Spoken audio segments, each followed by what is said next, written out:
Welcome back, everybody. If you're new, my name's Nicholas, and this is Investing Against the Grain. Now, this video is coming out later than what I had anticipated. I actually got caught up listening to a interview between Matt and Emmett Peppers from the Good Soil podcast. They had a very healthy debate with a Tesla bear. And it's one of those type of debates where you just wish this would be the normal discourse with anything related, not just Tesla, but just in general.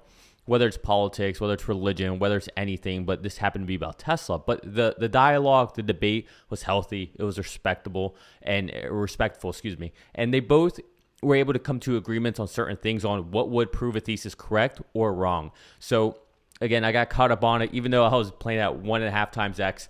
You know, it was somewhat longer than what I was anticipating, but I couldn't put it down. I highly recommend you guys check it out. Again, that's the Good Soil podcast. It's with Emmett Peppers and Matt, and unfortunately, I don't know Matt's last name off the top of my head, but can't recommend enough. Before I go into today's video and obviously all the good stuff that happened today, I just want to give some thoughts about that podcast. So first of all, if you listen to it, the Tesla bear, he makes a comment about, I guess, not the best analogy or metaphor for Tesla.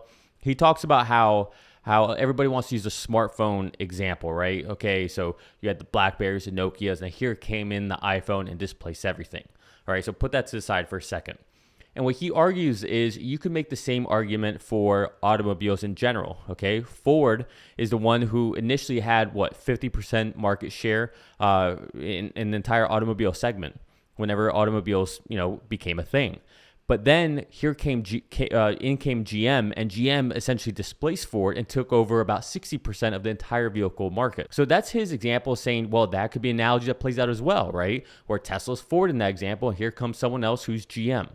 And then, so going back to the smartphone example, he talks about, well, everybody assumes Tesla is the iPhone, but maybe Tesla's BlackBerry. Maybe Tesla is not the iPhone, right? With the BlackBerry, everybody was fanatical about it. Everybody loved it. Everyone was obsessed about it. Here's my thoughts on that, because at surface level, you might think, oh, that's a pretty good argument. Well, let's start off with talking about the Ford and GM and that example. The reason GM was able to come in and displace so much of Ford is because they weren't already an incumbent. They weren't already a auto manufacturer in existence, okay? So they were this new up-and-coming startup, if you will, who had another approach, another way of doing things, and that succeeded, all right? They weren't already an incumbent that was trying to compete against Ford. So I think that's not a good analogy. Whereas Tesla, they are the newcomer. They are the startup coming up against Ford, GM, etc. So I don't think that's a applicable analogy that the Tesla bear was making. Now, take it over to the smartphone industry, right? How do we know that Tesla's not BlackBerry? Okay, well, it's pretty obvious because Tesla is the newcomer, the incumbent. BlackBerry wasn't the newcomer. They weren't the incumbent, right? Or they were the incumbent.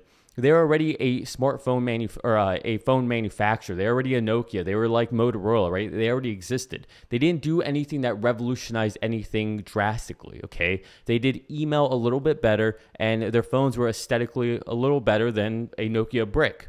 But then Apple came in, and Apple just flipped everything upside down, thinking about everything from a software-first perspective, and then a beautiful hardware to go along with it. If you look at Tesla versus the OEMs, that's what we're seeing, okay? You could honestly say that BlackBerry could be considered like the Chevy Bolt, if you will, where, okay, here's an attempt at something we think is cool, and we can call it a smartphone, but then here comes Tesla, just like the iPhone came out and said, no. Software first, beautiful hardware, elegant design, vertically integrated, everything in-house. It's night and day. I just wanted to give my thoughts on that. That's at least something I would have said. Now, they also had some interesting talking points about when it comes to full self-driving. And I think this is where, look, if you are very bullish on Tesla, and if you're someone like me who's all in on Tesla, this is a must-watch interview because you get into the perspective of a Tesla bull. Now, keep in mind, this is what I would say a very kind and pragmatic Tesla bear because he can even acknowledge where he might be wrong on certain things. And same with Emmett and Matt, right? It's not like this is one side. They both acknowledge what would make their thesis moving forward incorrect. right? So it's always important to understand what would make me wrong, right? We don't want to be blinded by our own biases. What this really revealed to me is, once again, this constant difference that we see with people, all right? We see all of these analysts that are constantly sitting there focused on all of these different companies, all these different stocks, and they don't have the ability to get very, very nuanced into any one topic. Sorry if you see a light changing. My automatic shades just went down, and now they're coming back up. Thank you to my fiance over here. She just opened it for us. So lighting's a little more natural now. But so these analysts, they tend to focus on a broad scope of companies, and they can't ever really get too down into the details of any one company. And you could see that very clearly once we started talking about full self-driving. So the Tesla bear said he understands, based on the things he's seeing, that Waymo's ahead of everybody and Cruise is ahead of Tesla, and Tesla's really the laggard, and that nobody else really seems to think you can do this without LiDAR. And it starts to show you what they're missing, what they don't understand. All right, they don't understand the fact that LiDAR is really irrelevant. LiDAR, all LiDAR is an attempt to get an understanding of what's happening around the world, right? It's feeding that information into the software, right? Forget about these hardware components. People get too stuck on this. Tesla uses cameras. They use radar, LiDAR, sonar. They use some cameras, right? They essentially have this huge sensor suite. Whereas Tesla is saying, no, cameras are enough because our software is that badass. Whereas everybody else, they're using all this extra physical gear to compensate for their, crappy software, to be honest. So that's the big difference, okay? And obviously we see that to say that Waymo and Cruise are ahead of Tesla is kind of, at this point, maybe a year ago you could have said that because, hey, Waymo's actually doing driverless, robo-taxi drives in Chandler, Arizona, right? Mind you, it's, a very, very small footprint, but hey, they're doing it and Tesla isn't. So you can make that argument. But at this point, with over 100,000 beta testers in every city, in every single state, in 2 different countries, I think it's really hard to make the argument that Tesla is not in the lead. Anyways, those are just some of my thoughts. Again, watch it, come up with your own thoughts. Think critically about what your argument back would be to the bear, and also think maybe the bear has a good point, because I did think he made some good points. Again, I think he's wrong, but he did make valid points that came from a rational point of view and not the Gordon Johnson BS we always see.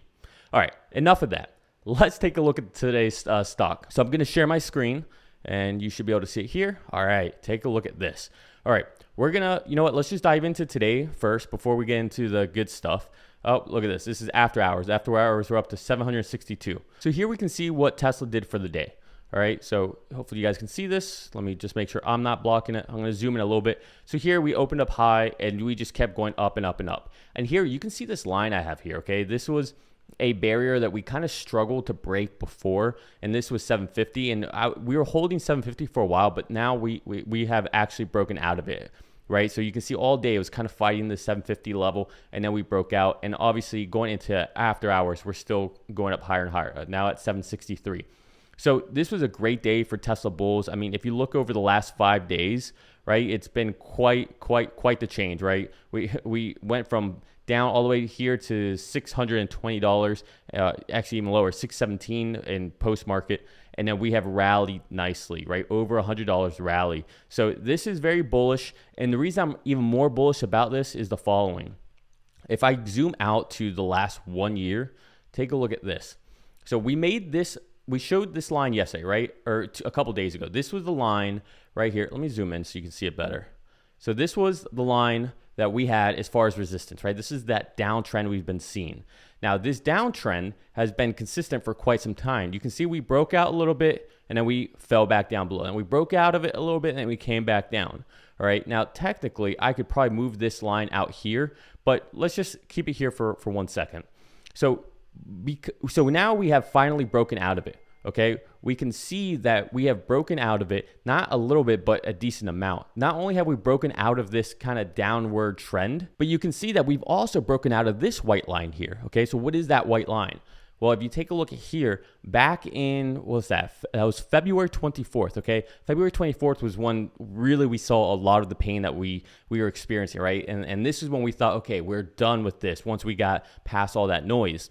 We thought, okay, that was the bottom, but turns out it wasn't, as we experienced over the last 10 days. But this was the bottom back in February 24th, and we rallied all the way up to about $1,150, yeah, about $1,150, right? And if you're like me, I thought we were clear sailing from here. But then this is when everything started happening. The Fed came out, interest rates, Twitter, right? All this saga we've been dealing with, and we've been just on a trajectory straight down. So the fact that we broke out from this previous bottom, now that bottom becomes a resistance for us, or a support for us. So that's very, very healthy for us. Okay, but so like let's try to be a little more conservative. So if we move this channel out here, right, this downward trend, we can see, and we touch, the previous attempts at breakouts, we can see we actually are hitting right about where that breakout is, okay? So we'll just leave it there. It'll be conservative, right? We'll go from the top of this wick. Again, I just do this for fun. I don't really follow technical analysis that much, or these technical charts that much, but it's fun to do. So, I like to spend a little bit of time on it. But here we can see that, okay, now we are just hitting that downward trend. So we are on the cusp of potentially breaking out. So a lot of people will talk about, is this a dead cat bounce or a bear market rally? Well, it could be. And so I think we'll really find out soon. So if we can break out from here, right? And essentially, if we can just remain on balance over the next, couple days, let's say Tuesday and Wednesday after the holiday, then I think we will be clear of this resistance and we can have a meaningful, beginning to this potential rally to overcome all of this stress and pain that we've been going through. All right. So those are my thoughts just on the current situation. I don't think we're out of the woods just yet. So I wouldn't be going all into anything at this point. Hopefully you have been picking up a little bit as you've been going.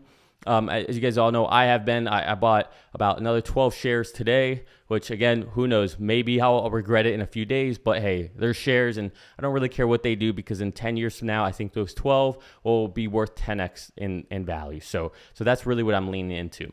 Now, I do want to talk about why are we somewhat rallying right now?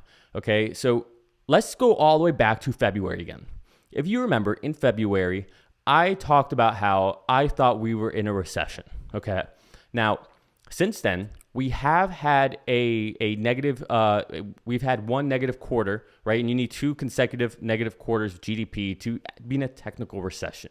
And again, if you recall back in February, the moment where I really start to feel this was the fact that I went to the supermarket and I wanted to get some ice cream and I saw the prices and I said, no, I'm not paying this. They're just robbing me before I even get to the cashier, right? Just seeing the prices for that ice cream. I was like, no way, and it's not like I can't afford it, right? I make a good living, I'm financially independent. My fiance makes a good living. It's not about that. It's the principle of it, right?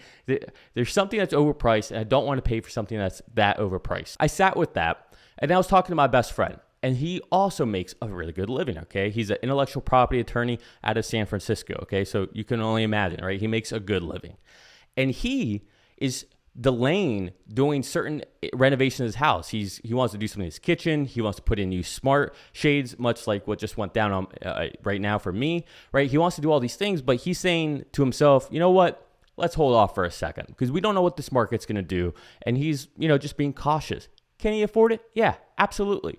But when people like this, people in general who are making just over 6-figure salaries, well over 6-figure salaries, are starting to rethink about what they're doing, their decisions with spending, that's when you really got to start to wonder if we're in a recession. So that was my thesis, right? Just looking around, and I believe that we're in a recession.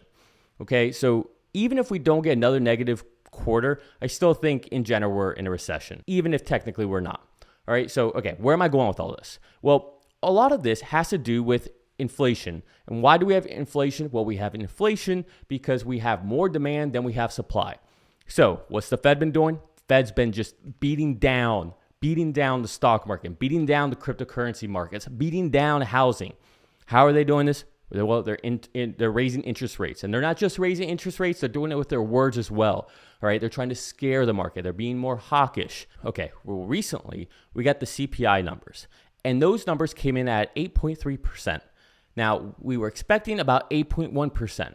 So that's the inflation year over year, okay? So you see 8.3, and without context, that means nothing to you. 8.5 is what we had the prior month, all right? So 8.3 was technically lower, right? So that was the first sign that maybe we have some peak inflation, all right? But 8.3 wasn't the 8.1 we were expecting. And so then the market continued to sell off, right? So you couple all the Fed stuff, you couple that information with Tesla, you couple in all the Twitter stuff, right? Whether it has an impact or not, that's up to you, your opinion. But the point is, we had all of this selling off. Okay, so what information did we get today? Well, take a look at this. So we'll start off with this one. So this is from CNBC. Headline: The Fed's preferred gauge shows inflation rose 4.9% in April in a sign that price increases could be slowing. All right, so what was this 4.9 when I'm talking about 8 point whatever, right? So two different metrics, two different numbers. All right, one was core pricing index, right, CPI. Ignore that for now. This is what Jerome Powell, the Fed chairman, this is what he prefers. Okay, he prefers this metrics. What is this? This is the personal consumption expenditure. All right, so it doesn't really matter what it is. Just, we won't go too much in detail, but just know that this is his preferred measure. And so it came in at 4.9%. 4.9, remember that number. Okay, so now let's take a look at this. So this shows you the last few months of personal consumption expenditure, okay, what it's been. So we came in at 4.9. December 2021, we were at 5.8%. Then January, it went up to 6%. Then in February, it went even higher to 6.3%. Then in March, it went up to 6.6%. Again, this is his preferred measure. So March, 6.6. That's the highest we had seen. And then this recent reading, 4.9%. That's a big deal. That is yet another indicator that we might be peaking out when it comes to inflation. So what does this mean for the Fed? Well, it means that likely what's going to happen is they're going to raise rates by 50 basis points or a 0.5%. In June, and they'll do another one in July. And then, this isn't just my opinion, this is now CNBC saying it. The first person I heard talk about this was Gary Black, but then it is anticipated that the Fed will pause and just see what's happening, see how these things are affecting, okay? But the point is, at that point, we will probably really start seeing some meaningful decline in inflation. And if that happens, and when that happens, all right, this is when the stock market will rally, especially growth stocks, especially companies like Tesla. And the beauty for Tesla is at this point, in my opinion, not only do we already have Twitter BS baked in, not only do we have Q2 dismal deliveries and earnings and all of that baked in, right? All that has to do with the Giga Shanghai, zero COVID lockdowns, right? All that's baked in. Inflation, all that stuff is baked in already. I mean, Tesla was down 50% from all-time highs, okay? So all that is essentially baked in. So if, like today, we get some more good readings with regards to inflation, and again, keep in mind, those 50 basis point from the Fed, that's baked in as well. So if we start seeing the narrative change, if we start seeing inflation come down, if we start seeing ports alleviate, if we see stockpiles start to recover, right, and start to grow, which is something else that came out today. We saw that more supply and stockpiles are growing. So that's a good sign, right? Again, because why do we have inflation? We have inflation because we have too much demand. And how do you lower demand? Well, you have to slow down the economy or you have to increase supply. It's one or the other. So my point is, we seem to be in a very good spot. We seem to be in a very I don't want to say strong position, but we seem to be in a spot where this could be the moment where we've already had the bottom and we are just going to keep going up from here. Now, it won't be just a straight V recovery. It'll be, up and down. It might just be sideways for a little while. But the point is, the worst may be behind us. Again, remember, none of this financial advice. Do your own research. Do your own due diligence. Don't be a sheep, right? You don't want to just follow what I say, what any other YouTuber says, what CNBC says. You want to make sure you come to your own conclusions about everything. But for me, I'm staying invested. I'm all in Tesla. And I think this is going to be a good second half of the year. All right. So we're going to leave it there for today. I hope you guys enjoy your weekend. All right. It's going to be a good one for us. We're going to be at the beach a lot. I mean, I don't know if you can tell with my hair here. I've already been at the beach. But we're going to get a lot of sun. And I have some exciting news coming up just about personal life. I'll share with all of you. So, keep watching videos because I'm going to be talking about that probably next week. So pretty excited about that. All right. Again, enjoy your weekend. Be safe out there. I'll see you all on Monday. I love you all. Peace.